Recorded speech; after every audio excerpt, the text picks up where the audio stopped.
Subcommittee will come to order. Without objection, the chair is authorized to declare recess at any time.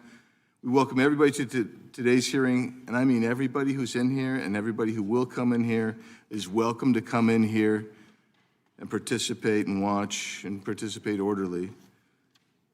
But our hearing is on fraud and theft of taxpayer dollars. I now recognize the gentlewoman from Florida, Ms. Lee, to lead us in the Pledge of Allegiance.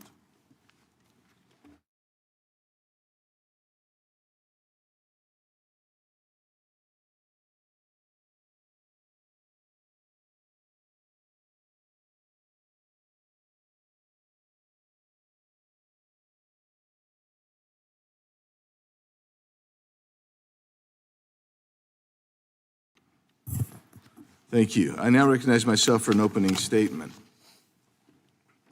Today's hearing will examine the widespread and outrageous amount of fraud taking place in and around Minneapolis, Minnesota. Minnesota has lost billions of dollars in state-administered and federally funded programs due to organized fraud. Fraud networks operating in Minnesota dating back more than a decade have submitted over $9 billion, that's a billion with B, in false claims. Some high-profile cases in Minnesota include organizations and programs such as Feeding Our Future, Early Intensive Developmental and Behavioral Intervention, Housing Stabilization Services, and Integrated Community Supports. Now we're going to watch a video.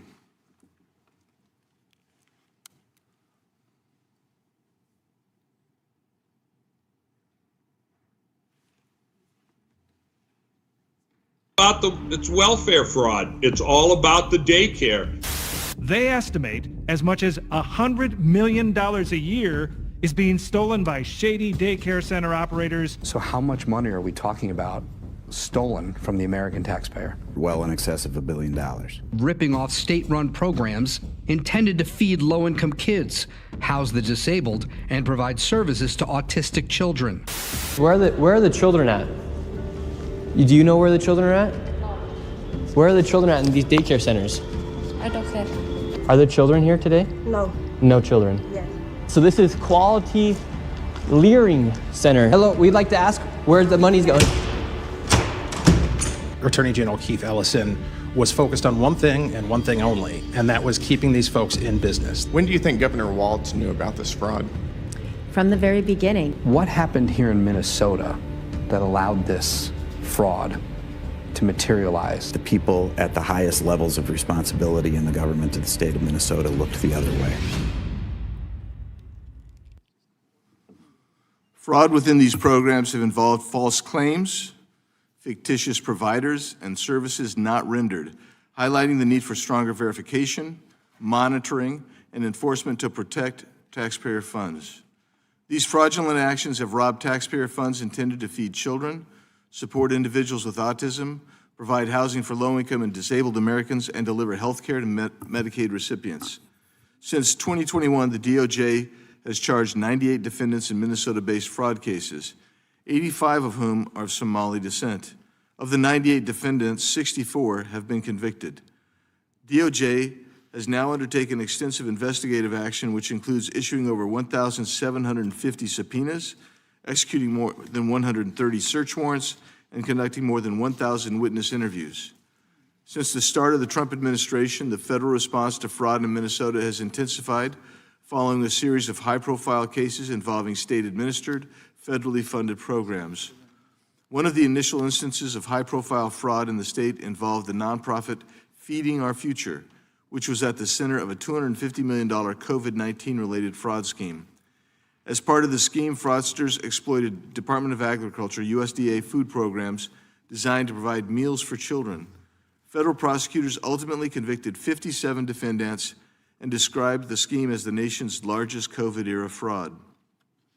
The issue gained renewed national attention in late December 2025 following a widely shared YouTube video posted by one of our witnesses, Mr. Nick Shirley.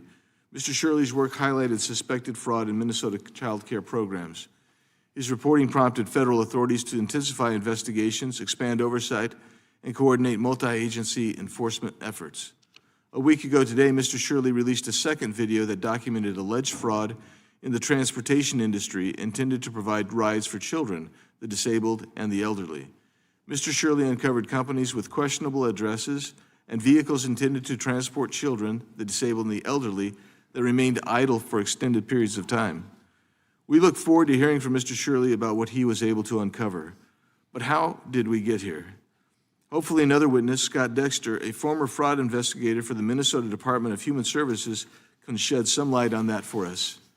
And I'd be remiss if I didn't point out that this massive wave of fraudulent activity didn't just have the consequence of ripping off taxpayers. It has drastically impacted legitimate organizations that are truly helping their neighbors.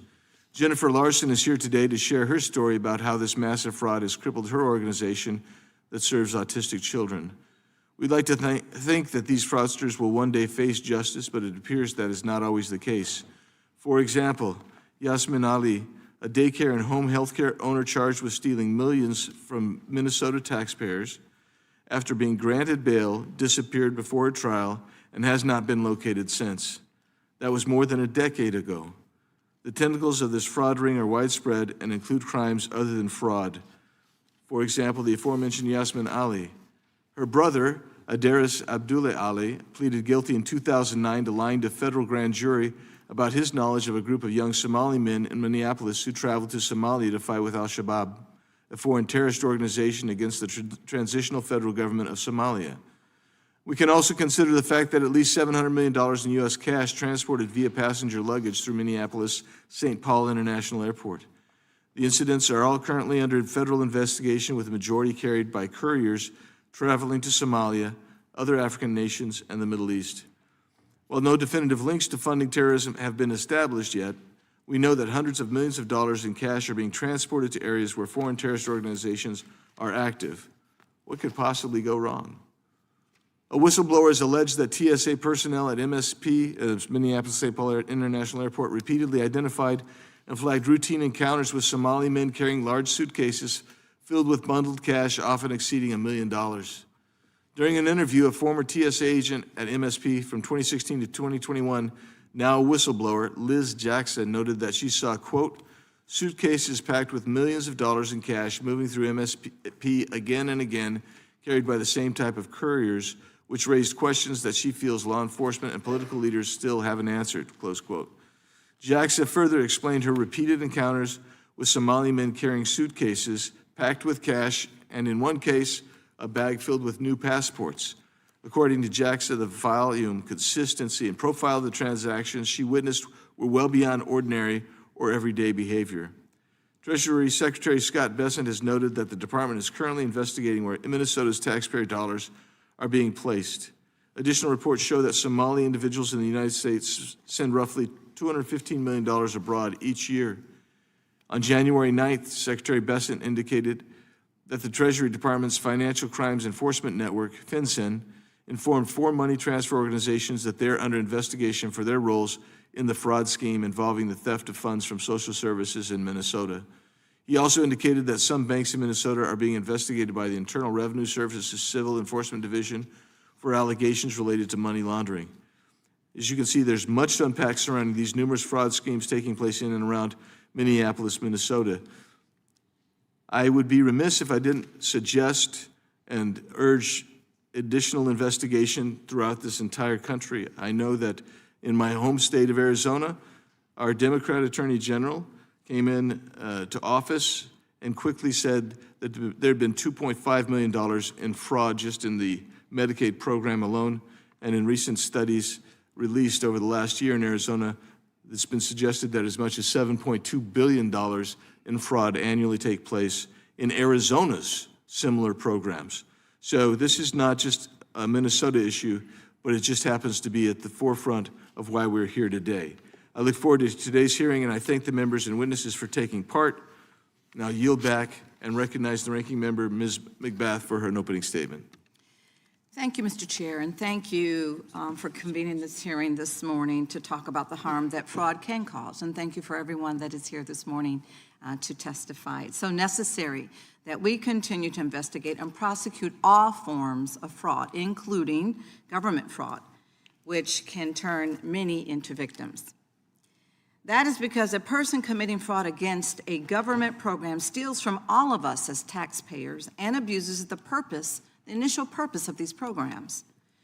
They harm the organizations that need these programs to operate, and most importantly, they harm the people that the program is designed to help. Whether we're talking about a program that feeds school children, helps seniors find housing, helps people overcome addiction, or provide services to address disabilities, it is critical that the dollars that we invest in these programs actually serve the purposes that we have in mind when we, the lawmakers, created them. That's why the Department of Justice has always combated fraud, including prosecuting dozens of people for perpetrating fraudulent schemes in Minnesota in 2021 and under the Biden administration. But prosecutions are not enough to combat or prevent fraud. So the Biden administration also established a COVID-19 fraud enforcement task force and increased oversight of programs that were being targeted by fraudsters. Minnesota lawmakers have also taken steps to reduce fraud in their state, strengthening the state's ability to stop potential fraud sooner and improving investigations to hold those scammers accountable. But President Trump has taken a very different approach to fraud. Just last week, Trump added quite a few fraudsters to his growing list of people that he has pardoned, not because they are deserving a second chance, but because they hired his friends, back-channeled a donation, or served his political purposes. He has pardoned many people charged or convicted of fraud and other financial crimes, wiping away more than $1 billion in money that would otherwise have gone to victims of crime. President Trump has also fired inspectors general, instructed his DOJ to stop enforcing bribery statutes, and gutted the offices that investigate white-collar crime. That is how we know this hearing is not really about fraud. It is about trust. The Trump administration does not want you to trust these programs because if you don't trust them, they're easier to destroy them. They do not want you to trust entire communities because if you don't trust them, they're easier to intimidate. But we cannot let that happen. We will continue to fight for robust and responsible oversight and for the continuation of initiatives that make all of our communities safer, healthier, and more resilient. Across the country, there are daycares, schools, hospitals, treatment centers, research facilities, nursing homes, fire departments, police departments, airports, and more that all depend on state or federal funding, not just to help those in need, but to serve every single one of us. If President Trump succeeds in an attempt to freeze child care funding across 5 states, which is temporarily blocked by a court order, the effects would ripple across families and businesses throughout our economy. It would affect more than 500,000 children, and these are children that are not just within the state of Minnesota, but 500,000 children, their parents, the businesses and organizations where those parents work, and the many people who depend on those businesses to fulfill needs in those communities. That's the fallout from just one program, addressing one need across only 5 states. If President Trump continues this assault on critical programs, the harms could be far greater. These latest attacks come on top of the cuts that President Trump and congressional Republicans already forced through, which are taking health care from 10 million Americans and reducing food assistance to over 40 million Americans, including many, many children. We don't have to choose between programs that are susceptible to fraud and nothing at all. With proper oversight, we can make sure that every American is fed, that everyone can access housing and medical treatment, and that our daycares and our schools can keep guiding our children towards a better future.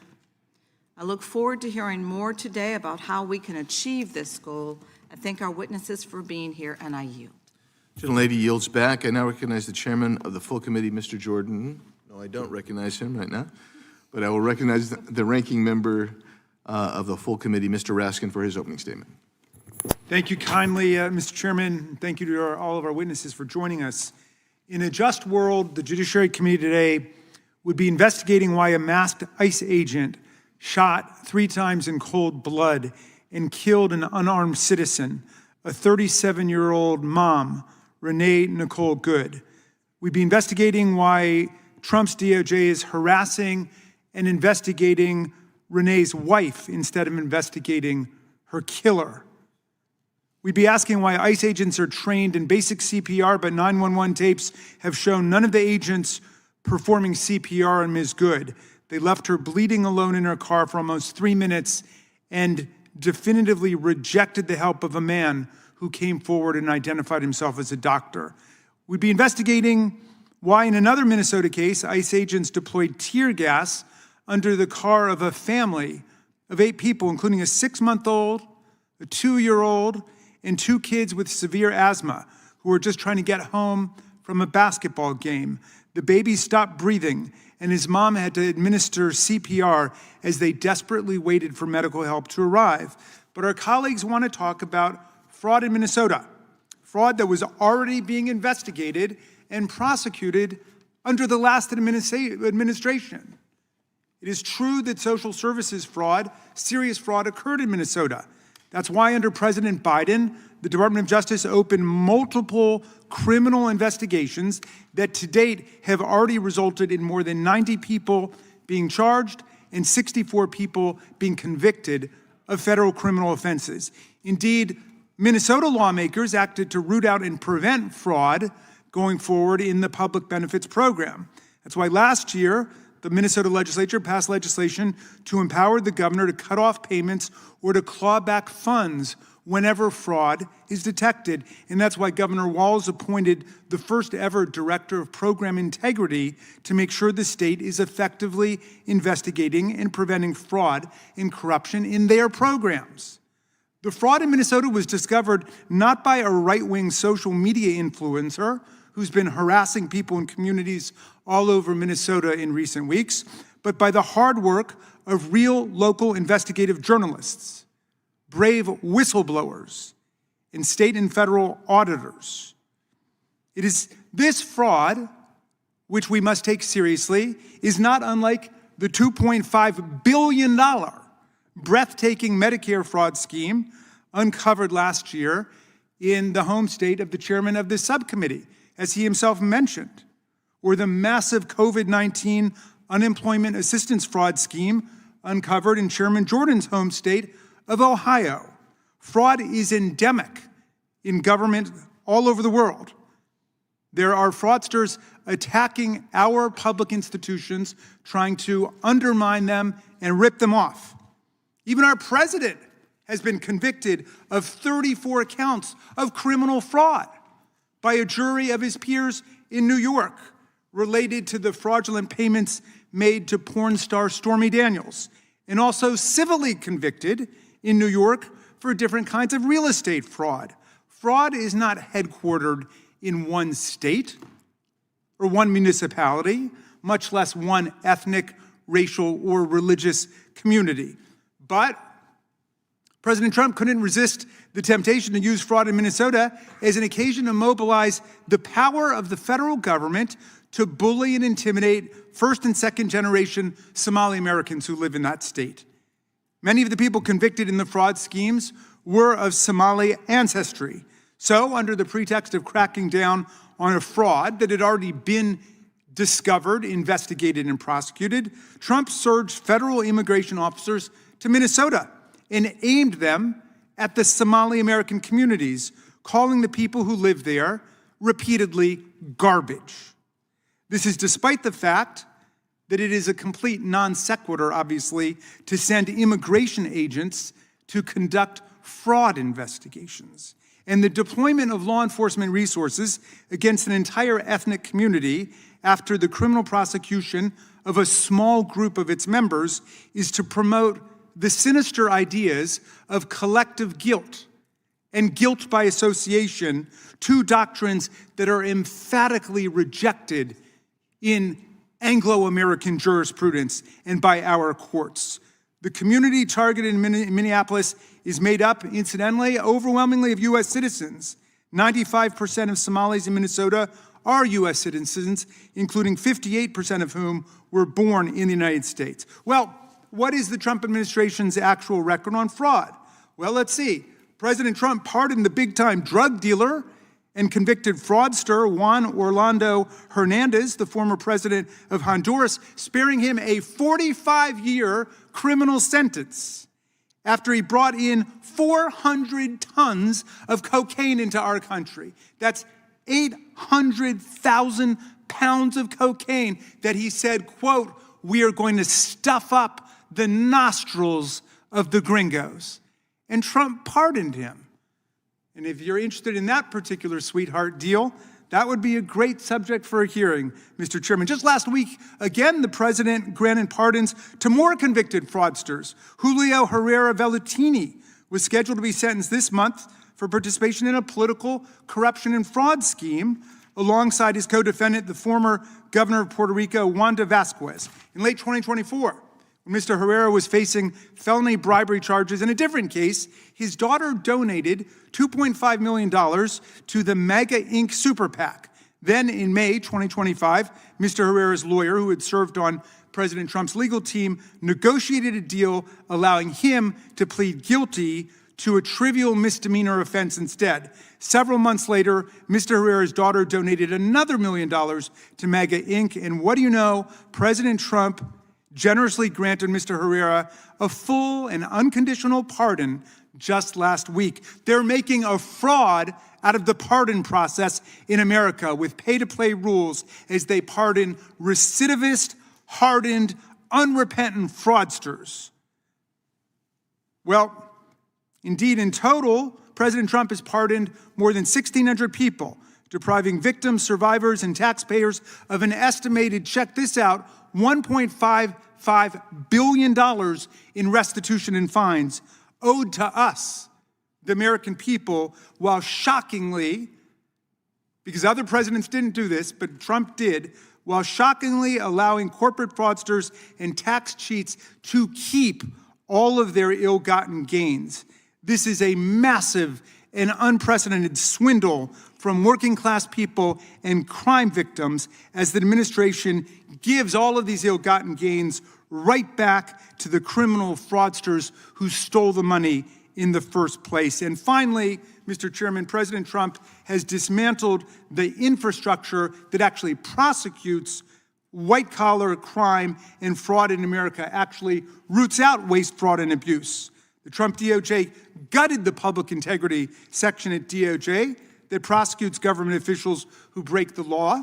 And nearly a year ago, his DOJ suspended enforcement of the Foreign Corrupt Practices Act, which prohibits foreign bribery, saying all bets are off.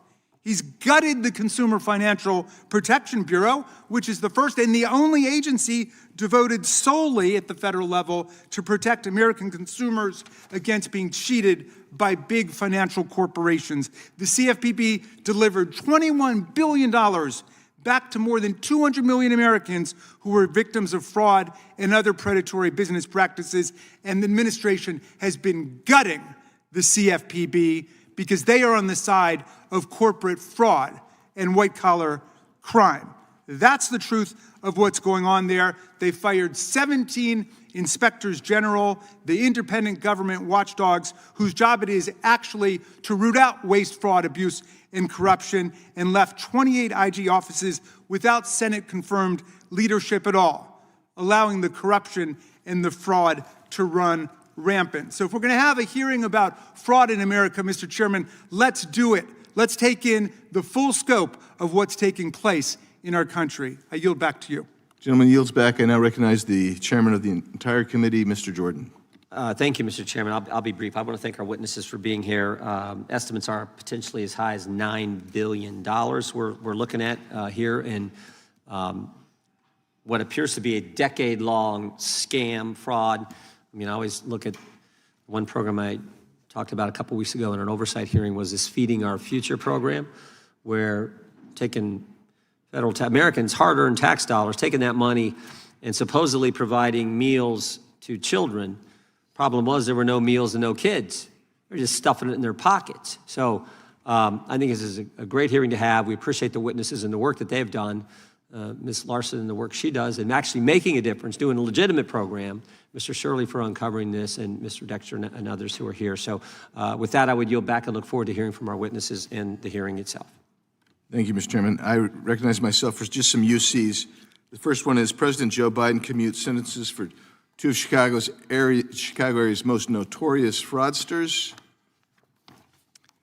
North Dakota judge blasts Biden for setting fraudsters free. Biden commutes roughly 1,500 sentences, pardons 39 in biggest single-day act of clemency, including fraudsters. Illinois lawmakers furious after Biden commutes sentences of state fraudsters. Without objection. And now, Mr. Chairman, could I enter some as well? Yeah, please. Thank you much. This UC request is from ABC News, January 20, 2026, titled Trump's Pardons Forgive Financial Crimes That Came with Hundreds of Millions of Dollars in Punishment. This one is Arizona has recovered just 5% of taxpayer dollars lost in a $2.5 billion Medicaid fraud scheme. That's ProPublica. Columbus Dispatch. Columbus mother and daughter among 15 indicted in pandemic unemployment assistance fraud scheme. And finally, a Minnesota fraud scheme timeline from NPR News. Fraud investigation stretched across Walz's tenure. Without objection. And now, without objection, all other opening statements will be included in the record, and we will introduce today's witnesses. Mr. Scott Dexter. Mr. Dexter is a former law enforcement officer, having served for 28 years. He also served with the Minnesota Department of Human Services Office of Inspector General, where he investigated fraud in the Child Care Assistance Program. Thank you, Mr. Dexter, for being here. And Ms. Jennifer Larson. Ms. Larson is the founder and chief executive officer of the Holland Center for Autism, a clinic that provides services to children and young adults with autism. She started the Holland Center to serve families like hers that were not receiving adequate services and support elsewhere. Thank you, Ms. Larson, for being here today.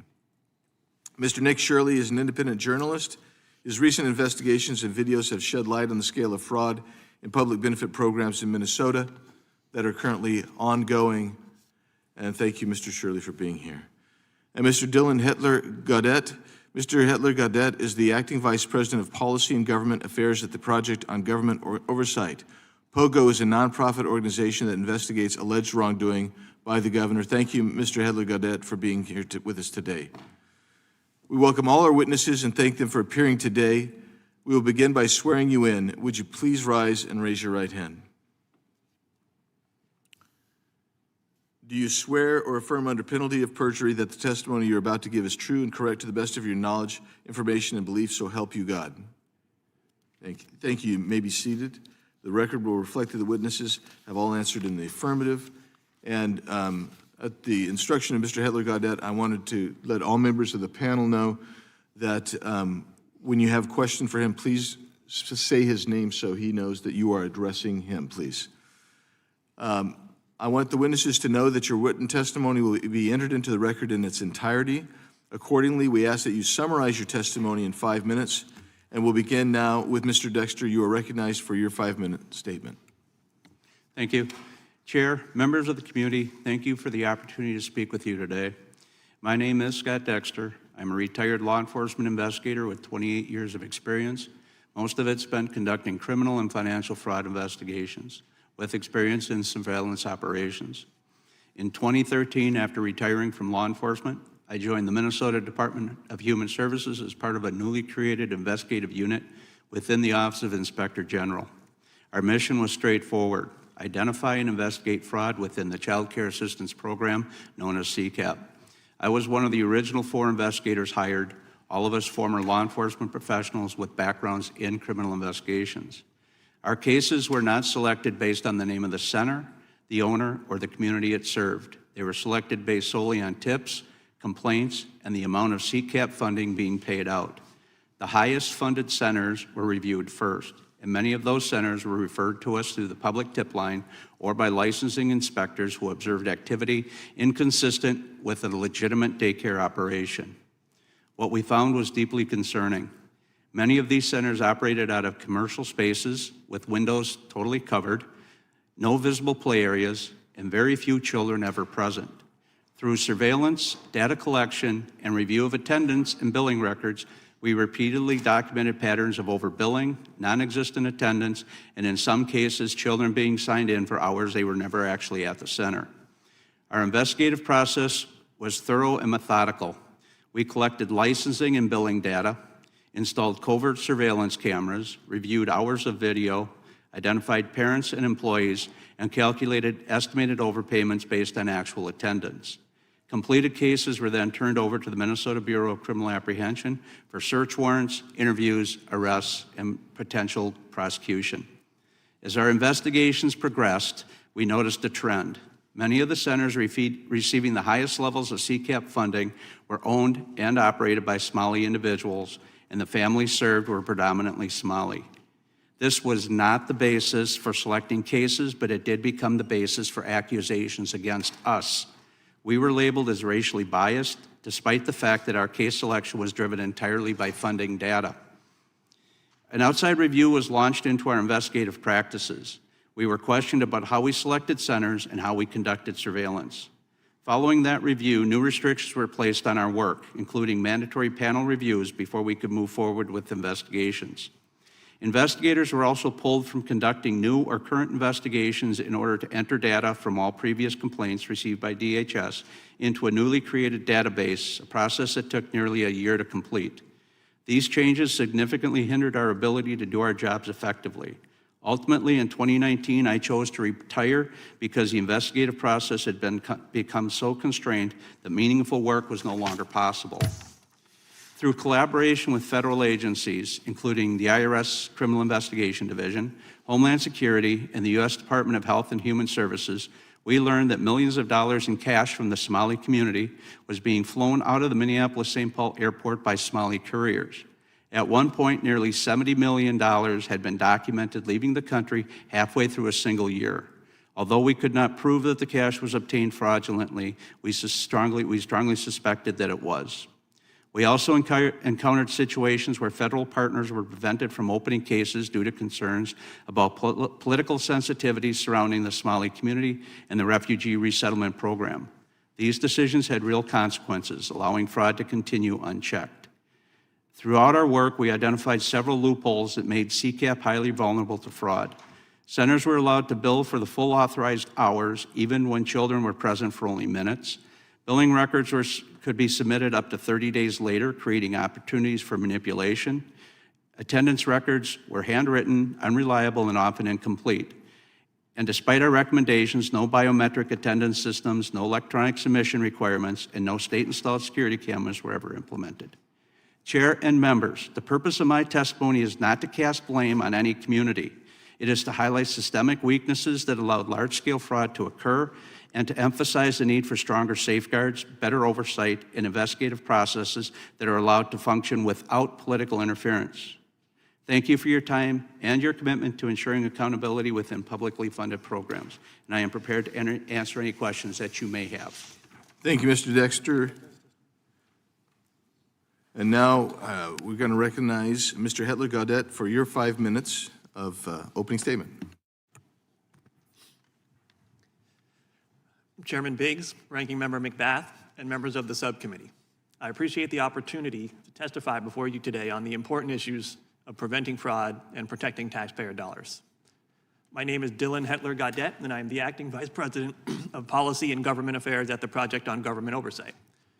We are a nonpartisan, independent watchdog that promotes a more accountable, transparent, and effective federal government. We view it as our mission to combat abuse of power and corruption in the federal government, which includes working on rooting out waste, fraud, and abuse. The unfortunate truth is that fraud in government programs is a fact of life.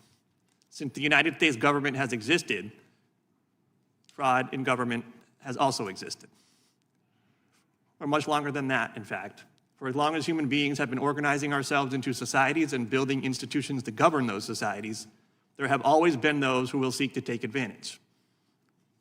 This is a harsh but real truth related to the human condition, related to our fundamentally fallen and flawed natures. That said, it is still incumbent upon every one of us to do what we can to prevent fraud and to hold perpetrators of fraud accountable. This is especially true when the fraud implicates hard-earned taxpayer dollars and critical public programs and services. This is true whether we're talking about fraud in the context of the Feeding Our Future program or any other program in Minnesota, whether we're talking about welfare fraud in Mississippi, which involved the participation of a world-famous Hall of Fame NFL quarterback. This is true whether we're talking about fraud in the context of it being perpetrated by large multinational defense companies in the context of multi-billion-dollar contract they have with the Defense Department. The point here is that fraud and the abuse of taxpayer dollars is not related to any particular geographic, demographic, or other boundary or characteristic. So why do these things happen so much? Mostly they are caused by deep structural flaws, gaps, and weaknesses in our system of government. They're also driven by recalcitrance and resistance to change on the part of federal agencies. To put it shortly, fraud is a systemic problem and it requires systemic solutions. So what are these solutions? I'm pleased to share a few of them with you today. We must first look at watchdogs, critical sources of information, and practitioners of oversight from within the federal government itself. I'm specifically talking about inspectors general, the Government Accountability Office, and whistleblowers. Rather than attacking, firing, undermining, and intimidating these individuals and entities as this administration and its allies have done, we must strengthen, preserve, and protect them. We must enact reforms to make sure that IGs and GAO can perform their duties effectively and independently, and we must add additional safeguards to make sure that whistleblowers can blow the whistle without fear of reprisal or retaliation. We must also take a long, hard look at the architecture currently in place for how we track, monitor, analyze, and assess federal funding. To put it bluntly, that architecture is broken. Key resources like usaspending.gov are in desperate need of overhaul and modernization. We need to enhance and improve the quantity, quality, timeliness, and integrity of the data and information we collect on federal funding. We need to promote more accountability, transparency, and compliance mechanisms within the chain of spending for federal funding. If we don't do this, we will never have a good grasp on where funding is going, where it's ending up, who is being helped by it, who is being missed by it, and what the ultimate impact is. Lastly, we must enact robust reforms and vigorous enforcement to crack down on corruption, cronyism, and conflicts of interest, which turbocharge waste, fraud, and abuse in the federal government. The presidential pardon is an acute example of this, with each of the last two administrations using the pardon power inappropriately to pardon convicted fraudsters. We must also promote reforms to crack down on the revolving door between agencies and industries, and to head off pay-to-play politics, all of which distort and corrupt decisions like the award of federal contracts. The takeaway here is simple. Focusing on individual salacious, scandalous examples of fraud is akin to looking at the symptoms and not looking at the disease or the root causes of the disease. The Project on Government Oversight stands ready, willing, and able to work with anyone here who wants to work on root causes and systemic solutions so that we can actually get our hands around waste, fraud, abuse, and corruption in the federal government.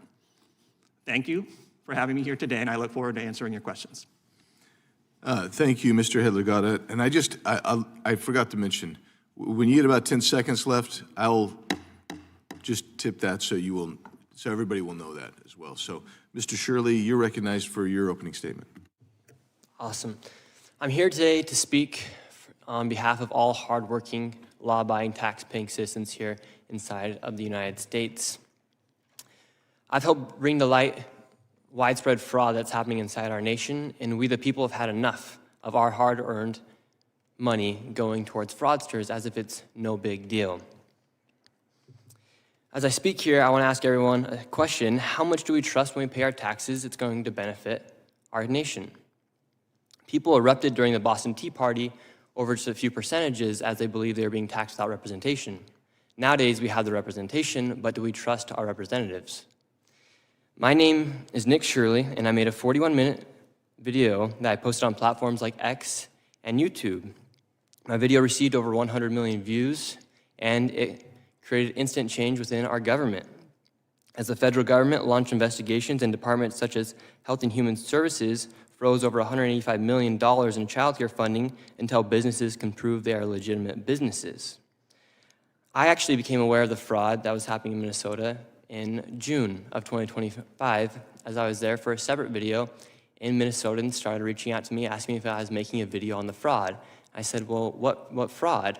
And this lady, she was a real estate agent, and she says, well, I'm having a hard time selling my properties because people are curious about these assisted livings that are popping up next door to some of the houses that we're buying, or the home health care clinics that are popping up, and we don't know who's next to these houses that we're trying to sell. And I said, well, I'm not going to come and make a video if I don't have any proof. So therefore, I left Minnesota, and I continued to look for fraud in the best way I could. And as I was getting my own information, a man by the name of David reached out to me, and he said, hey, I have been investigating this fraud for years now. I have been driving by these child care centers. I have never seen a single child, and I have received the information from the state of Minnesota as to how much money these places are receiving. I said, great, let me come to Minnesota and we'll make this video about potential fraud that was taking place inside of Minnesota. We go to a daycare, and I'm instantly surprised by what we see. We arrived, and it was an industrialized building, and there was 2 daycares registered at that building. And the first thing I noticed is all the windows are blacked out, and there's no footprints in the snow of any children. There's no playgrounds or anything that would make it look like it's a child care. But above me, a sign read, open 7 a.m. to 10 p.m. But there was nobody there. The doorbell did not even work. And then we continued to go to other daycares, and we noticed the same pattern. No children, blacked out windows, and one daycare, a learning center, spelled Quality Learning Center instead of Quality Learning Center.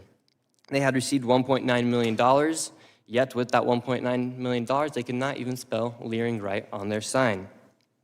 Governor Walz has said he's been fighting fraud in Minnesota since 2019 and said the buck stops with him. However, how long would it take for you to notice $1 million leaving your bank account and not knowing where it's going? That's essentially what had been happening in Minnesota for years, as billions of dollars have been misplaced. And meanwhile, while people like Governor Tim Walz call people like me a white supremacist, delusional conspiracy theorist, he actually decided to drop out of re-election because I believe of how deep and extensive this fraud is. Thank you very much. Since my reporting, the HHS department froze over $185 million, and to this day, not a single business has been able to prove proof of legitimacy. How fast would you be proving that you are a legitimate business if you have children to actually feed and to take care of? You'd be sending in that paperwork instantly. I made this video to document the widespread fraud that has been taking place, as I truly believe all fraud is bad. And people like me, my generation, we're sick of seeing tax dollars go towards fraud. We just want to have the same opportunities that our fathers and our grandparents had. And when you see people making millions of dollars by committing fraud, it upsets everybody from all age demographics. And so I hope today we can have a good conversation, and I think we can all agree that fraud is bad and that fraud is fraud.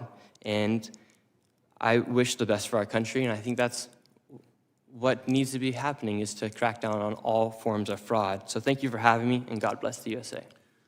Thank you, Mr. Shirley. And now I recognize Ms. Larson for your 5-minute opening statement. Chairman, Ranking Member, and members of the committee, thank you for allowing me to speak today on this issue. My name is Jennifer Larson. I'm the founder and CEO of Holland Center in Minnesota. I've been an autism provider for over 20 years and started the organization for my son. I built Holland Center because families with children like mine were desperate for help, desperate for services and stability, desperate for somewhere they could trust their child would be supported and helped, not sent home on a bad day, not babysat in a classroom and forgotten. We serve the children that don't succeed in public school settings. What started as a small program grew over 2 decades into 4 locations that families rely on, not just for therapy, but for hope, routine, and survival. This work is a labor of love for me. Just like me, there are providers all over the state laboring with love to help these children. And this week, Holland and other programs all over Minnesota are collapsing. Not because we committed fraud, but because a crime ring was allowed to operate inside Minnesota's service system, and the government's clumsy response is now destroying legitimate, long-standing providers and devastating families that we serve. Families come to Holland, they do not have a backstop. Their children often receive 30 or more hours of therapy a week. These are not an extravagance, these are medically necessary. These children learn to communicate, regulate their emotions, reduce dangerous behaviors, and function in daily life. For many parents, therapy determines if they can work. Consistent staff and therapy prevents severe behaviors and regression. Structured care keeps children and their siblings safe. When services disappear, families do not just simply adjust, they face a crisis. For more than 2 decades, Holland has served hundreds of children year after year, employed hundreds of clinicians and staff, operated under yearly on-site audits, inspections, and documentation oversight, delivered real services to real children every day. We have always complied with everything the system required. Yet, within the last month, the state has withheld over $400,000 in Medicaid funds for my own program, and that number grows every single day. I had to infuse my personal funds to survive these weeks, but can't do that any longer without payment. Let me be clear, we are a fee-for-service industry. When we can't pay our staff, we lose our staff and children lose care. Families do not lose appointments, they lose the people they trust. What happened in Minnesota had nothing to do with the ethical, long-standing autism providers. What did happen was organized criminal networks that exploited autism services by opening fake centers, billing for children that did not exist, billing for services never delivered, and stealing millions of taxpayer dollars in the process. These are not minor compliance issues. They are criminal enterprises. Families trusted that the government was protecting the integrity of the system. It failed. Now, instead of doing the obvious thing and targeting criminal actors, the response has been to freeze everyone's payments. That decision does not punish the criminals. It punishes innocent children and families. As Medicaid payments are delayed due to prepayment review by an insurance company that is in the business of denying claims, providers are reducing hours, cutting staff, and starting to close. Families are scrambling for alternatives that don't exist, children are regressing, parents are leaving jobs to care for their disabled children. Autism therapy cannot be paused without consequences. Loss of services can erase years of progress in weeks, and abrupt disruption of services can cause lifelong consequences in these children. This is not abstract harm. It is daily trauma for families already carrying an extraordinary burden. The simple solution to the problem: send the criminals to jail and allow trusted providers with decades of clean audits, verified ownership structures to continue providing prescribed ethical therapy, and go back to paying them what we've earned and resume paying them on time. I built Holland for 20 years. Families built their lives around the care that we provide. All of that is risk of destruction today, not by fraud, but by clumsy government response that failed to distinguish between criminals and caregivers. It treats children with disabilities. The gentlelady will suspend. We've got a photographer there. We allow photographers in here, but not between the panel of the witnesses and the members. You will please move. Okay. Photographer, please move. Thank you. Like right now. Okay. Sorry. Well, all of that is at the risk of destruction. Sorry, can I continue? Yeah, please continue. Not by fraud, but the clumsy government response that fails to distinguish between criminals and caregivers. It treats children with disabilities as acceptable collateral damage. Fraud must be stopped and criminals prosecuted. I'm a taxpayer. I live in Minnesota. This is disgusting. But families and children should never pay the price for government failure. Thank you.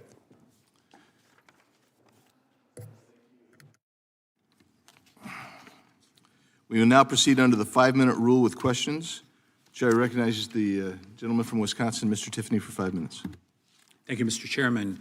Besides the work Mr. Shirley has done, I want to recognize Powerline, who has done yeoman's work exposing this over the last decade, what has happened. And I just want to say, Ms. Larson, I live in northern Wisconsin. There's an autism school that was started in my community.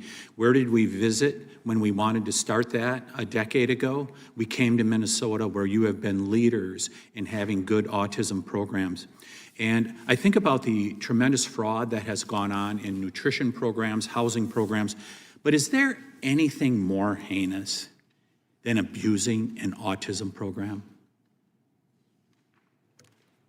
I can't imagine. It's so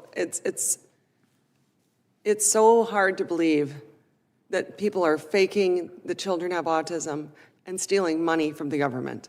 When I'm sitting here with my 25-year-old non-speaker, and now children like my son aren't going to have services because they stole money from the government and faked these things. And it's just, it is, like I said, disgusting. With what's going on right now, what are the families that you're serving, what are they saying? They're scared. What are they doing? Everybody's scared. There are centers that are programs that have already shut down. Staff are leaving. I, this week, asked my staff who will take unpaid leave because we can't keep going like this. I'm like I said, I'm $400,000 plus in debt now, and I'm not sure these are going to get paid back. I went to a bank, and they wouldn't back the receivable because they said that's not a receivable. If it's prepayment review, you may not get it. And Ms. Larson, none of this would have happened if the fraud did not occur. Is that accurate? Yes.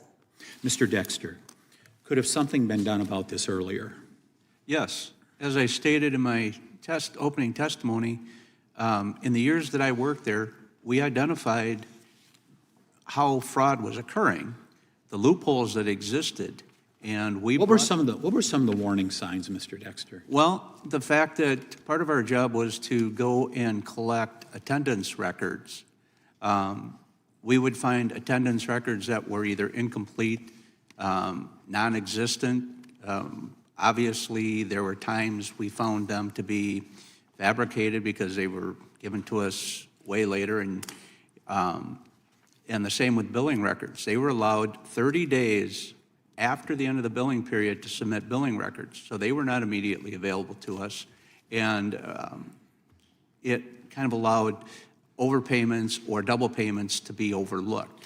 So we had the attendance record issue. We had the fact that there was no way to verify who was signing the children in and out, no way to verify what times those children were signed in and out. Could I do a follow-up here? In Wisconsin, we learned this month that Ibrahima Diop, a Minneapolis school finance boss, placed on leave for failing to submit required financial paperwork with the Minneapolis School District and for signing questionable contracts linked to the Somali fraud scandal, was hired by the Milwaukee Public School System as a deputy superintendent at a salary of $240,000 a year. Do you think it wise? Might that be a warning sign that this person was involved, may have been involved with fraud in Minneapolis? Shouldn't they be concerned in Wisconsin that that they're hiring someone like that? Well, if somebody that they hire has a past history and practice of doing that type of stuff, I would be very leery of it occurring again or that being the basis that they're hired. So Governor Evers refused to open the books and is blocking federal audits of our food stamp and Medicaid programs. And he also vetoed 4 auditor positions in a recent budget. Do you think that is also a warning sign? Yes, if it's preventing... Or ill-advised, would that be a better way to pose the question? Yeah, if it prevents the oversight and the ability to audit and look at the records to make sure can have a check and balance system, I think that'd be very unwise because, again, that allows fraud to occur. Because, Mr. Shirley, what is happening in Minnesota, it could be happening throughout the United States. Isn't that correct? Correct. If there's one thing we've learned or leered, as they say in Minneapolis, isn't it possible that this is happening everywhere? Yes, I believe it is. Mr. Chairman, I yield back. Gentleman yields. I now recognize the ranking member of the whole committee, Mr. Raskin, for his 5 minutes of question. Thank you very much, Mr. Chairman. Thank all the witnesses for your excellent testimony. Mr. Hedtler-Gaudet, The administration has systematically undermined government oversight. The president has fired more than a dozen inspectors general, not for any cause, but seemingly just in retaliation for doing their jobs and to block unwanted investigations. President Trump has defunded the Council of the Inspectors General on Integrity and Efficiency. He's removed independent leadership at the Office of Special Counsel and Office of Government Ethics, blockading whistleblowers and numerous investigations. What is your assessment, Mr. Hedtler Gaudet, of the Trump administration's apparent systematic opposition to internal oversight mechanisms in the federal government? Thank you, Ranking Member Raskin. My assessment is that the last year or so has been one of the most anti-oversight, anti-accountability periods that I've witnessed in our federal government, and I think the things you laid out, as well as others, are the sort of proof in the pudding there. And I think, speaking of things that should be giving us pause and raising red flags, that should all be giving us serious pause and raising serious red flags about how seriously people who claim to take oversight, accountability, fraud, how seriously do they actually take it? There's been a lot of attention given to Donald Trump's extraordinary use of the pardon power, as in the pardon of violent insurrectionists and cop beaters. But there's also been a forgiveness of $1.5 billion in restitutionary fines that various people had to pay. And a lot of them are fraudsters. The DOJ in Trump's first term brought bank fraud and tax evasion charges against reality TV stars Todd and Julie Chrisley. They were convicted in 2022. They owed more than $22 million in restitution to taxpayers and to their victims. But then Trump suddenly, inexplicably pardoned them and forgave all of the money that they were supposed to be paying back to their victims. Todd Chrisley bragged publicly about his get-out-of-jail-free card, jubilantly exclaiming, "The feds got effed." Let me give you one other example. Trump, on April 23rd, issued a pardon for Paul Walchuk, a former nursing home exec who pleaded guilty to multiple tax crimes. What he was doing was taking millions of dollars from the nurses and orderlies and doctors who worked for him at his facilities, took more than $10 million that way, instead of giving it to the IRS for their taxes. He used the money to buy a $2 million yacht and to pay for high-end jet travel and to go shopping at Bergdorf Goodman and Cartier. Well, he was sentenced to 18 months in prison for stealing his employees' tax withholdings, and he was ordered to pay his employees back $4.4 million for the money he looted from their accounts. So he's going to have to pay that back. But then he got his mom to go to a glitzy fundraising dinner for Donald Trump at Mar-a-Lago, and she paid $1 million for her ticket. Then, right after Trump was inaugurated in his second term, Walchuk petitioned for a presidential pardon, arguing that he was the victim of political retaliation because they were Trump supporters. And what do you know? President Trump issued a complete pardon with forgiveness of all of the financial fines and restitution that Mr. Walchuk was going to have to pay back to his workers, the nurses and doctors and orderlies. So that was forgiven. That was $4 million taken away from the victims of a fraud and given back to the perpetrator of the fraud. Okay, now, if we had all day, we could go on all day with this because that's how their pay-to-play pardon system works. What does this do to our efforts to root out fraud and corruption systematically in the government and in crimes in different industries? I think it provides a perverse incentive structure. I opened my statement by saying that we all have an obligation and a responsibility to do what we can to prevent fraud and to hold perpetrators of fraud accountable. But that last bit, holding a perpetrator of fraud accountable, perhaps via conviction, doesn't mean much if all one needs to do is contribute to the right Uber PAC or attend the right fundraiser, and suddenly that accountability and that conviction is wiped away, including the financial restitution you mentioned. So those kinds of actions are at direct cross purposes with any effort to promote a broader, more systemic approach to rooting out waste, fraud, and abuse. Gentleman's time has expired. Thank you very much, and I yield back. Chair recognizes the chairman of the full committee, Mr. Jordan. Thank you, Mr. Chairman. Mr. Dexter, let me make sure we got this right. You get tips and complaints, whistleblowers or others come to you and tell you something's not right at these child care centers in your state that are getting all kinds of taxpayer money. Is that right? That's how it started? That's correct. Okay. And then you go and do your work. And you got 28 years experience investigating things, and specifically in the crime and financial fraud area. Is that right?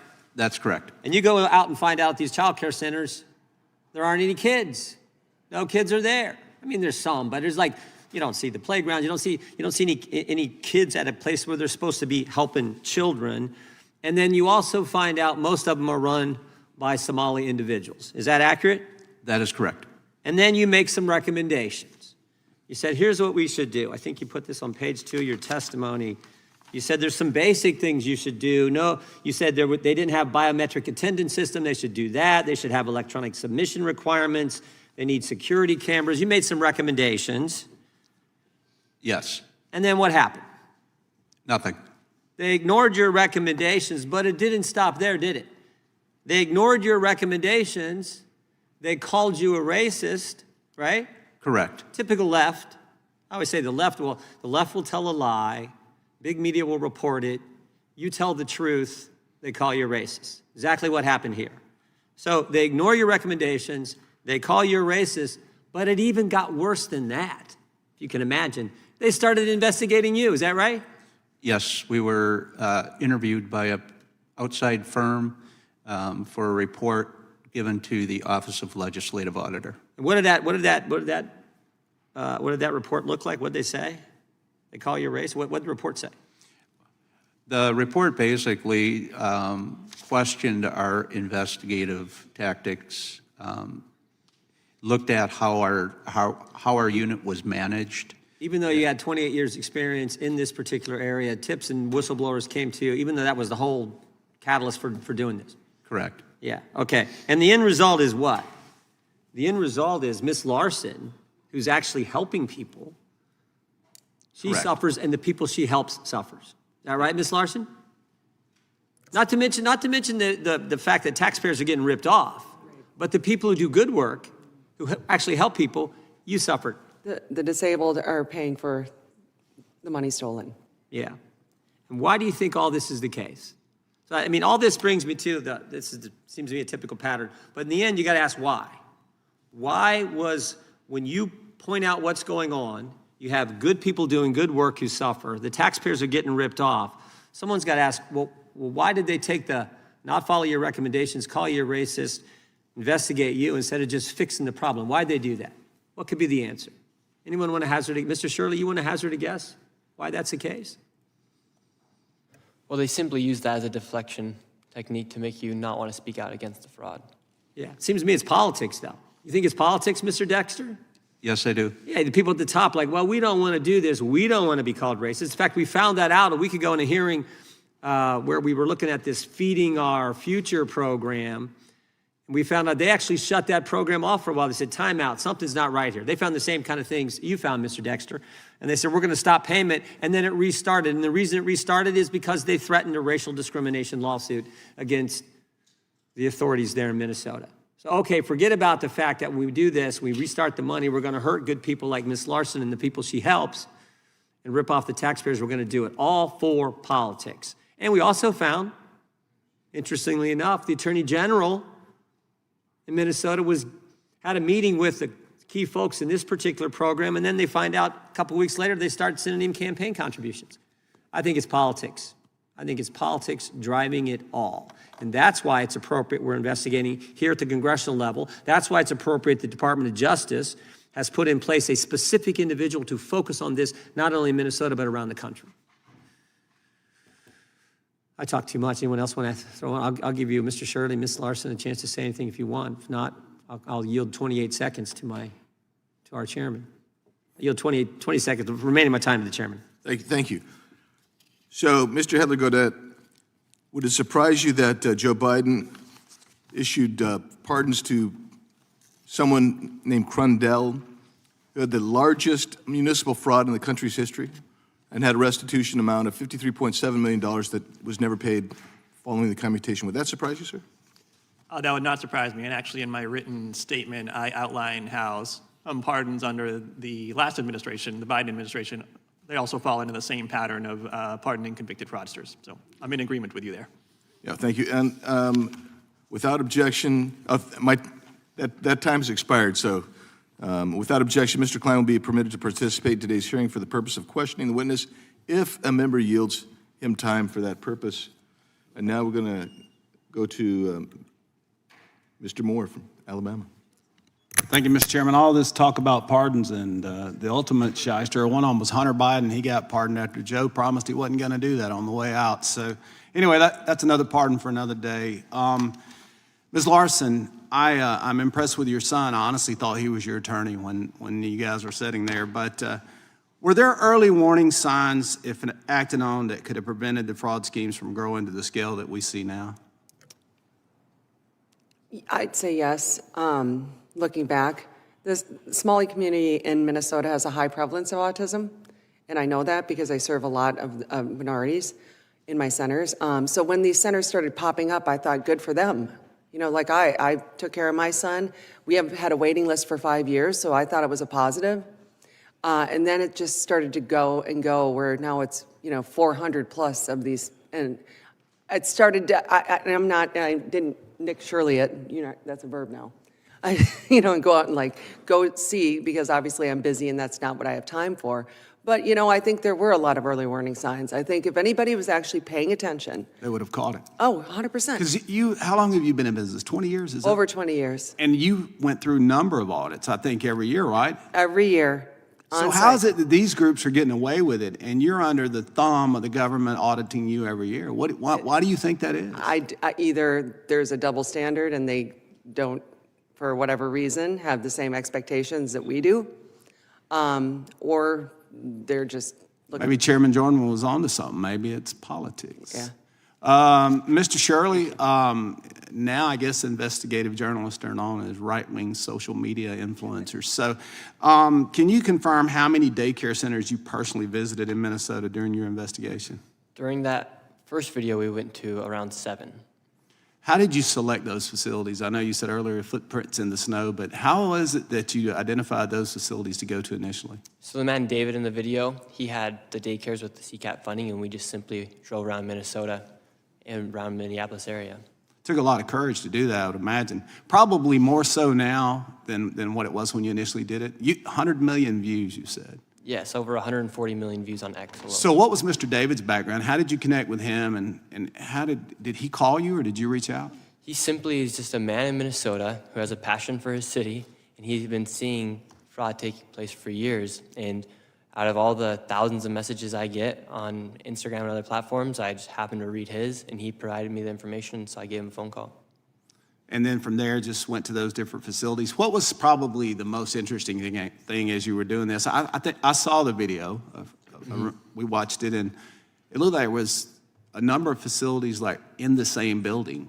Yes. So in one building, there was, I believe, 3 daycares, and there was no children. And they were all receiving CCAP funding for separate daycares. There's one daycare we went to that one day it was closed by the government, and then that same day it was reopened underneath another name. And they both received CCAP funding. I bet, Ms. Larson, they probably weren't getting audited nearly like you were. I would guess not. So how many daycares are there in Minneapolis we think are fraudulent right now? Mr. Shirley, any idea? Or the amount of money total? You get any idea on that? Well, they've frozen over $185 million, and not a single business has been able to prove that they're a legitimate business yet. It's $185 million for sure that we know.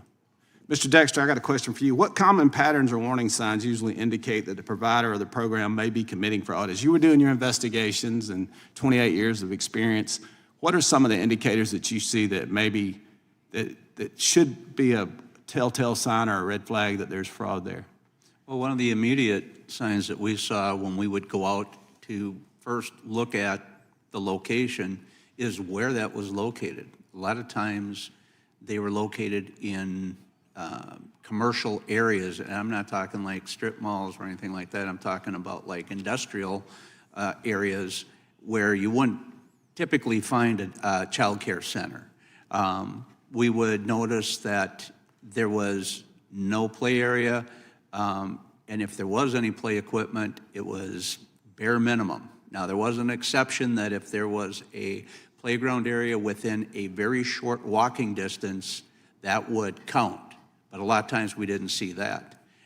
But the most glaring thing was that when we watched the centers, you know, we would sit and watch it for a couple of days before we even put up surveillance cameras. We would watch, and we would see little to no children present.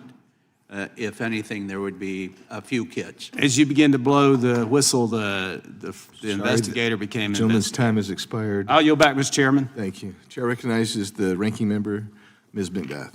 Thank you, Mr. Chair. When he began his second term, President Trump broke from historic norms and fired 17 inspectors general, people who serve as critical watchdogs and prevent waste, fraud, and abuse. A federal judge held that these firings were illegal, but also held that she could not reinstate these people due to their important roles.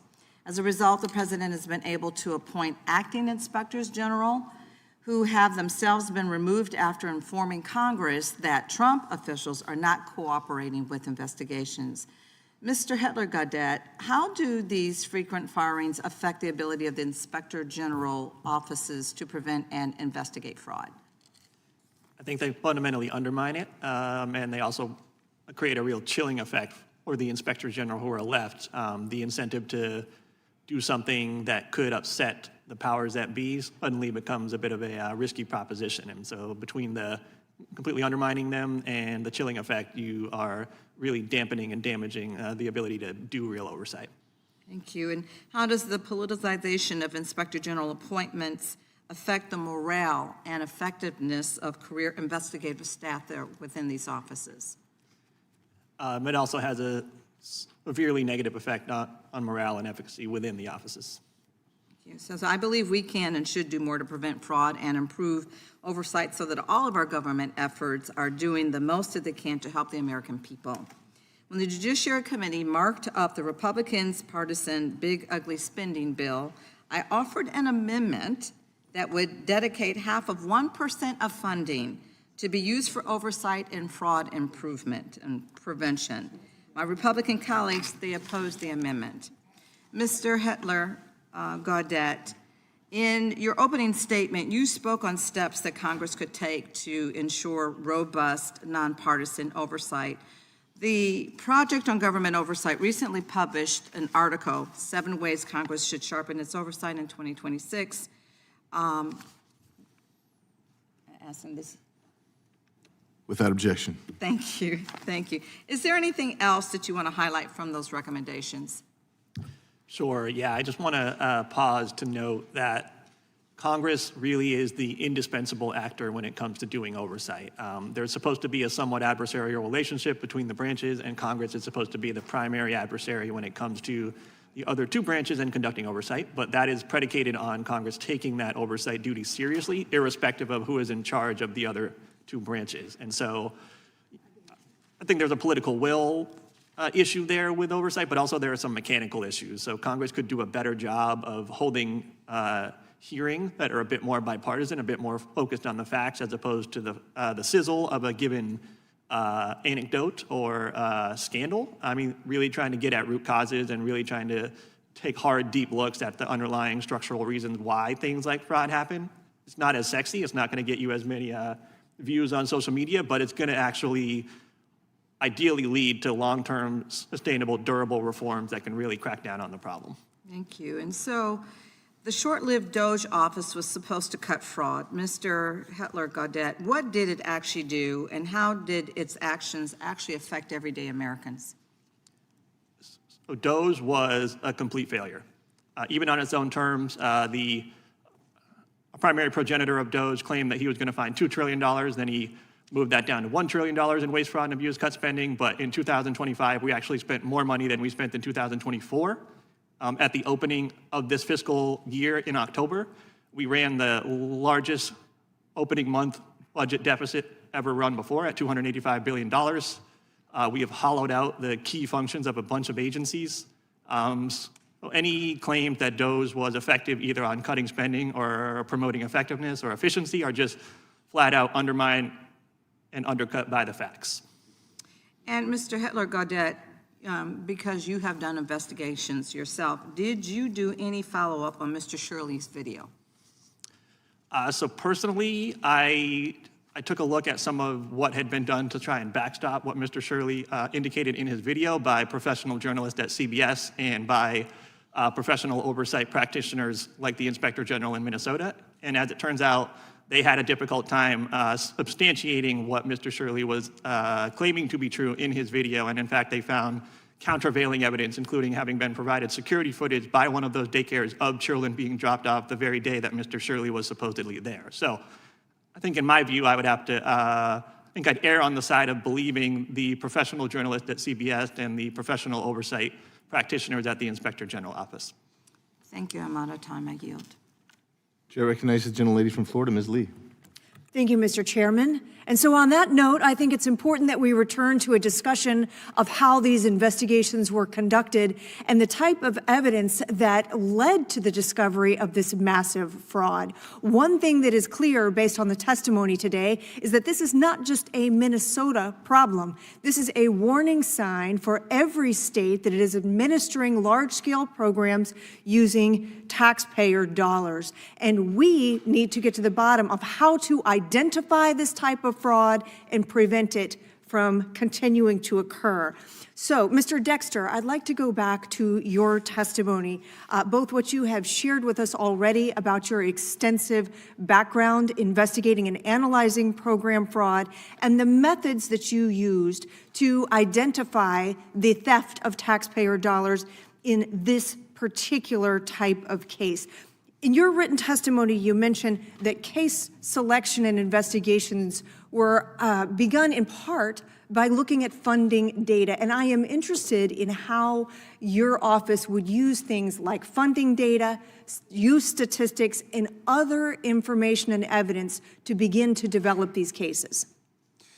Well, it wasn't hard to find the funding amounts. We looked at the centers that received CCAP funds, and then we listed them out. We had what was originally referred to as the top 100 list, and it was based off of centers receiving the most CCAP funding, and that was generated through the billing process and the people that administer the funds. And when you looked at that list, did it turn out that there were certain facilities that were outliers in some way, either because they were receiving a larger amount of funding based on student population than appeared typical, or because of where they were located? Tell us how you identified which facilities warranted further review. Well, when we started looking at the centers that were receiving the most funds, the investigators were each assigned cases, were assigned centers, and we first started looking into what the billing pattern was, or what the billing amount was, how many children were being billed at these centers, and we would have centers that were billing for 120 plus children, and looking at the different days and times, kind of establishing a pattern that just was outside the realm of a typical daycare center. So in other words, you used objective data and evidence as the foundation to proceed further with your investigations.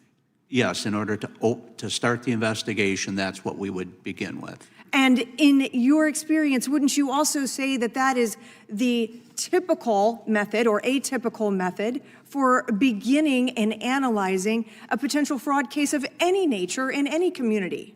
Yes, because in order to do the investigation, you first have to find out if it warrants an investigation and to what extent that investigation would be. And now, isn't it also correct, you mentioned in your testimony systemic weaknesses that allowed the large-scale fraud, even after you had developed substantial evidence that there was in fact fraud occurring, that there were institutional and systemic barriers that prevented you from successfully moving these cases through prosecution. And indeed, in your testimony, you note that in 2019, you chose to retire because the process had become so constrained that meaningful work was no longer possible. Tell us about the barriers and ultimately that profound frustration that led you to retire. Well, when we were originally hired, when this unit was originally created and we were hired with the understanding that our job was going to be to investigate fraud and stop it. And as we proceeded through with that, it wasn't by our doing that it turned out that the centers we investigated were predominantly Somali. But once that was kind of brought out to light, the roadblocks that were put in front of us, being called racist, being called before these boards to be investigated, and basically it wound up turning us into auditors. We wound up just simply reviewing attendance records and matching them up with billing. There really wasn't a lot of substantial investigation anymore, and most of our cases wound up going before administrative hearings rather than criminal. Which in the end allowed this pattern of conduct to continue to occur, did it not? Yes. Thank you, Mr. Chairman. I yield back. Gentlelady yields. Chair recognizes now the gentleman from North Carolina, Mr. Knott. Thank you, Mr. Chairman. To my colleague from Florida, thank you for that line of questioning. I'm going to pick up where she left off. In regards to the testimony that we've heard today, the other side of the aisle makes us believe, or wants us to believe, that the fraud has been effectively stopped, that they aggressively pursued it, they prosecuted it, and that it is under control. Is that your interpretation of where we are, Mr. Dexter? I believe the fraud is still going on. I don't think anything has changed from what I've seen with Mr. Shirley's videos. I'm seeing in his videos the exact same things that we were seeing back from 2014 to 2019 when I worked there. And it's astounding to me when I was looking at some of the footage, the evidence, there was almost a sense of, we are owed this money that we're stealing. How dare you investigate us? Did you ever encounter that type of attitude when you were performing these investigations? There was an underlying attitude like that, that we were taking away their money and that it wasn't fair to them. In your investigation, sir, was the fraud as obvious as it seems to me that it appeared in the videos and the other evidence that I've reviewed? Yes, as a matter of fact, when we would go out to do our investigations, one of the things that we would have to do, or I would have to do, is we would scout out a location for our surveillance cameras that allowed us direct line of sight to the centers, all their accesses. A lot of that, because of the location where we were in these industrial, commercial areas, meant we had to go to businesses and ask them permission. And the number one comment they made was, oh, you mean that daycare center over there where there's no children? So everyone else around it saw it. In regards to your investigation, sir, I'm assuming that you did not just investigate daycare fraud. What other types of fraud did you investigate? No, our function was strictly child care fraud, but some of that overlapped into, even though we didn't investigate it, a lot of it was also tied into the medical transportation. And did you ever investigate single entities that were appearing as though they were committing fraud in multiple avenues? I'm sorry, can you say so it was like, was there one facility that was a daycare? It was also associated with the medical transport. Were there people who were double dipping in the fraud in your investigations? Not that we saw as far as different organizations, but there were where one daycare center owner owned multiple daycare centers. So what we saw was more within the daycare center. Yeah. Ms. Larson, thank you for being here. I echo my colleague's sentiment from Alabama. Your son is very impressive. What's his name? His name is Caden. Caden, thank you for being here today. You look sharp. You're doing great. Let me just talk to you about these various audits that you were subjected to. How rigorous were they? Very. They'd be there for hours, come in and say, you know, I want to see these files for these kids at this date and this time. Was there any way that you could have tricked them, concealed it? If you had not had any children there, would it have been possible? Absolutely not. In regards to the services that you've rendered, first, thank you. Thank you. And then in terms of the budgets that you require, how does it make you feel when you hear firsthand accounts that hundreds of millions of dollars have been taken out of the country in suitcases to hostile nations? I can't even respond the way I feel about that, but I will say it's still happening. To the questioning I mean, there's only 2 autism centers that have actually been shut down of all of these that are going on. So what they're doing is this prepayment review and putting us through this AI system at Optum to look for suspicious claims, which is why our funds are being held. And it's not going to work. I'm going to tell you, it's not going to work. I mean, they just need to do what Nick did, go and see that there's no kids there. Go and check it out. And what Mr. Dexter did, data-driven review, Yeah.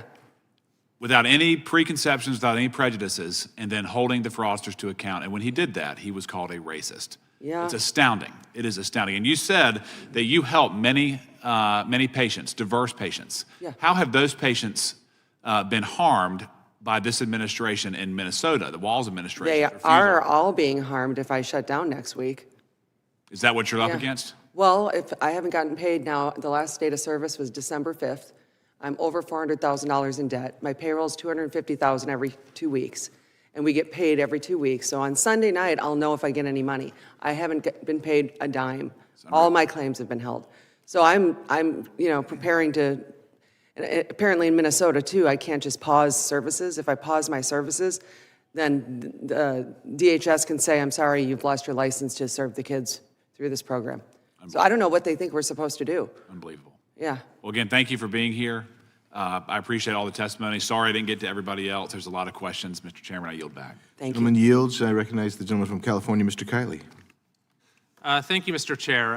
Mr. Shirley, thank you for your testimony today and the work that you've done. Americans hear these numbers of the fraud that we have, and whether it's 10,000 or 10 million or 10 billion, sometimes the numbers, you almost become desensitized to it. And so the way that your video was able to show people the fraud sort of in real life actually happening, I think opened a lot of eyes and has helped to catalyze a level of scrutiny that we really should have had before. So you mentioned in your testimony that you think that what you discovered in Minnesota, that this is not isolated to that state, but likely exists in other parts of the country as well, correct? Correct. What makes you think that? Well, now you're seeing, since I've posted that video, lots of other people have started to go to other locations, for instance, in Ohio or in Maine or in California. They're also seeing the similar fraud take place in other daycares, for instance, in a lot of other locations. Yeah, I have a particular interest in California, being from that state, and we know that there's been a lot of fraud. There was $32.6 billion that's been confirmed in unemployment insurance fraud. There's 1.2 million fraudulent community college applications. Have you gotten any sense, or have you seen any signs there that sort of are similar to what aroused your suspicions in Minnesota? Yeah, and fraud in California might be worse than the fraud in Minnesota. What makes you say that? Well, $24 billion went missing for homelessness. They've been trying to build this train for years, yet there's hardly anything to prove for that. Fires. Yeah, those are good points. So you look at let's run through a couple of those. Because I mentioned the areas where we have confirmed fraud, but then you also have these areas where you have so much spending, and then we look at what results from that spending, and there's nothing. So $24 billion in homelessness, and yet the homeless population went up, and a state audit found that they couldn't even figure out where the money went or what the outcomes linked to that spending were. Is that something that is kind of a red flag for you? Yeah, it's a major red flag, and you don't even have to be smart to be able to know that that's a red flag. Well, unfortunately, our state legislators haven't managed to figure that out, or at least the governor hasn't. So what are you saying about him? They're not smart. No, but yeah, I mean, it's so obvious, and that's what we saw in Minnesota, is how complicit the government has been in enabling this fraud to happen. Quality Learning Center had over 90 violations, yet they continue to give that daycare $1.9 million. Yeah, that's a great point. That there's the political accountability just hasn't been there, and that's what enables it to continue. So then you mentioned the high-speed rail as well. So there has been about $18 billion spent so far. No track has been laid, and not a single passenger has ridden the train. So when you spend $18 billion on a train and there's no train, does that raise suspicions for you? Yes. So you think that might be something worth looking at? For sure. We also had a $650 million 911 service that they scrapped after 6 years, so absolutely no value from it. Maybe that's another example where there might at least be questions. I think you got a lot in California.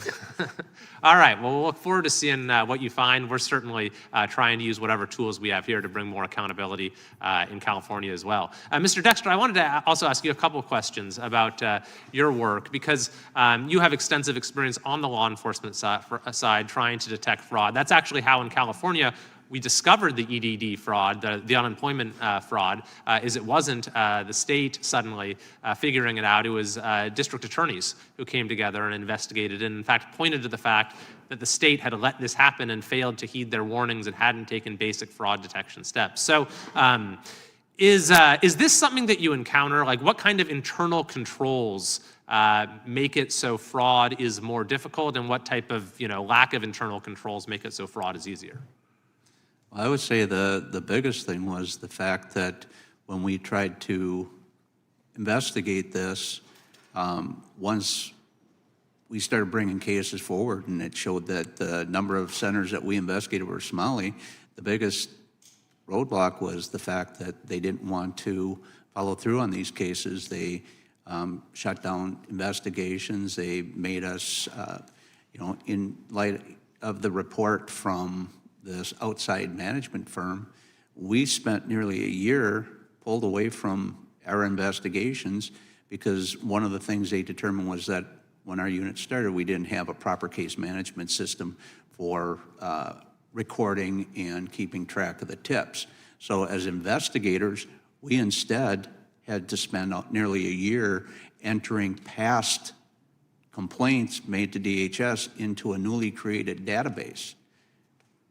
We couldn't do our investigations because of that. So they kept us from doing our work, basically. Yeah. So the states that make fraud detection a priority have less fraud than those that actively contravene efforts like yours. Thank you, Mr. Chair. I yield back. Thank you. Gentleman's time has expired. I recognize the ranking member, Ms. McBath, for some UCs.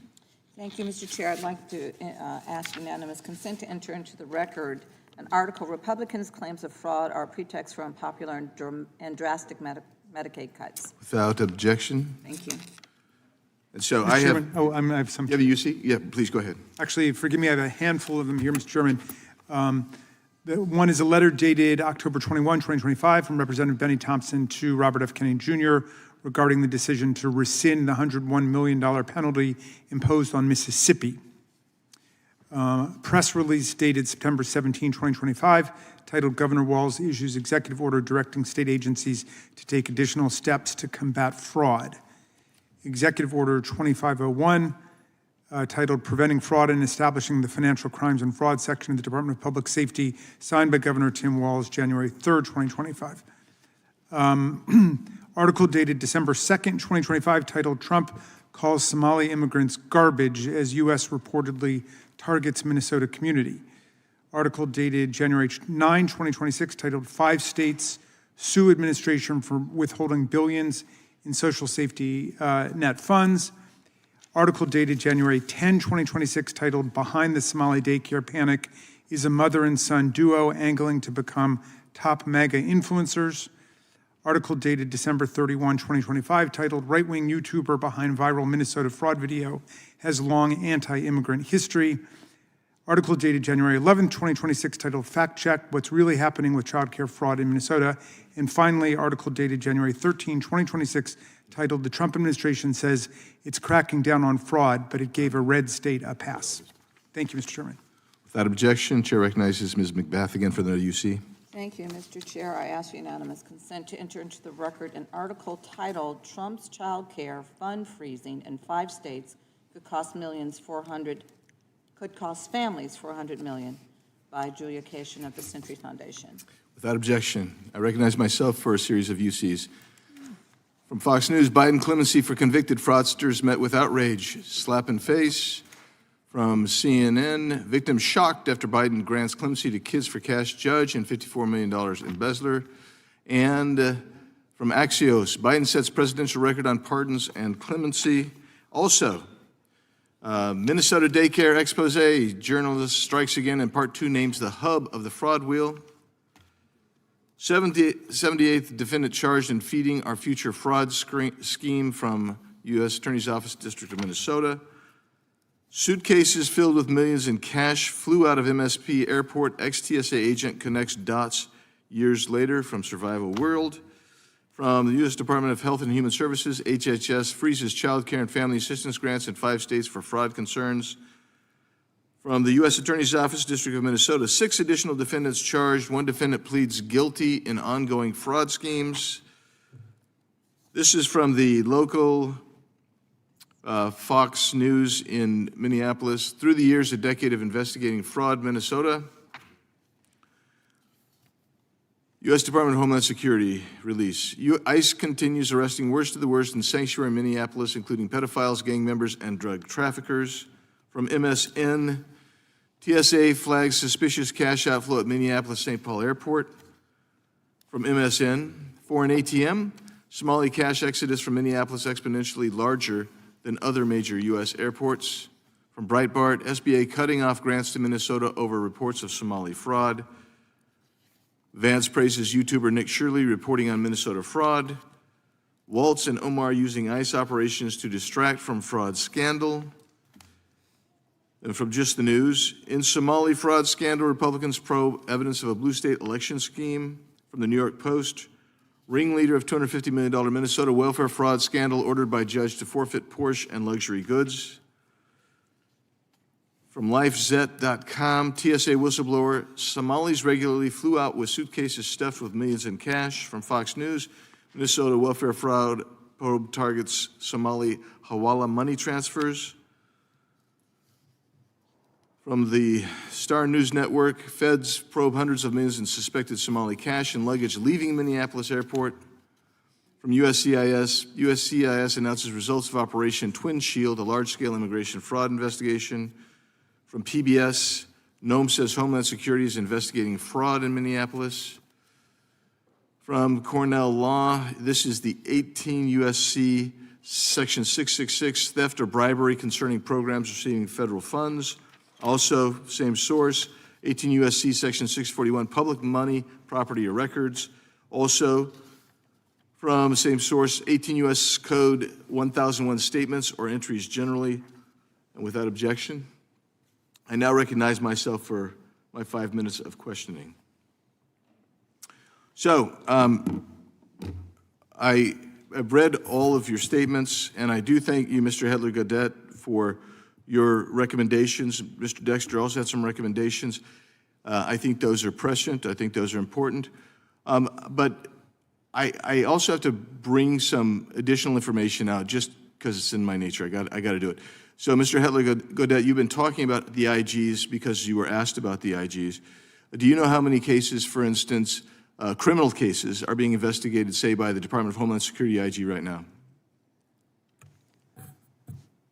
I don't know the number off the top of my head, no. Would it surprise you if there were 650 ongoing cases with 200 of those being COVID-related? That would not surprise me, no.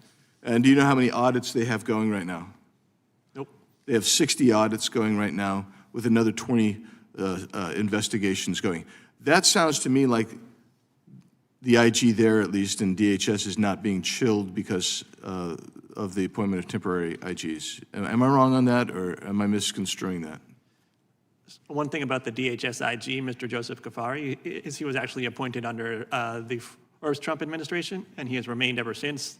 We actually at the Project on Government Oversight have long recommended that Mr. Kafari be fired because he has had a long and demonstrated track record of slow-walking investigations at DHS, particularly when it comes to abuse of force and other issues with DHS agents. And yet the Oversight Committee for the IGs didn't adhere to that recommendation. So anyway, the point, I felt that point needed to be made. Additionally, Mr. Dexter, you looked at some of the same kind of physical evidence that Mr. Shirley looked at with regard to physical presence at the various daycare facilities that you were examining between 2014 and 2019. Is that true? Yes. And you saw basically the same kind of physical evidence that Mr. Shirley exposed. That's correct. You also looked at funding data, and you also had whistleblowers. Yes. And I find it interesting that somehow local news, which reported on the fraud, other local news reporters who reported on the fraud credibly agree with the findings of Mr. Shirley. Is that what you have seen as well, Mr. Dexter? Yes. Fox 9 News in Minneapolis, they followed a lot of our cases and did stories on them.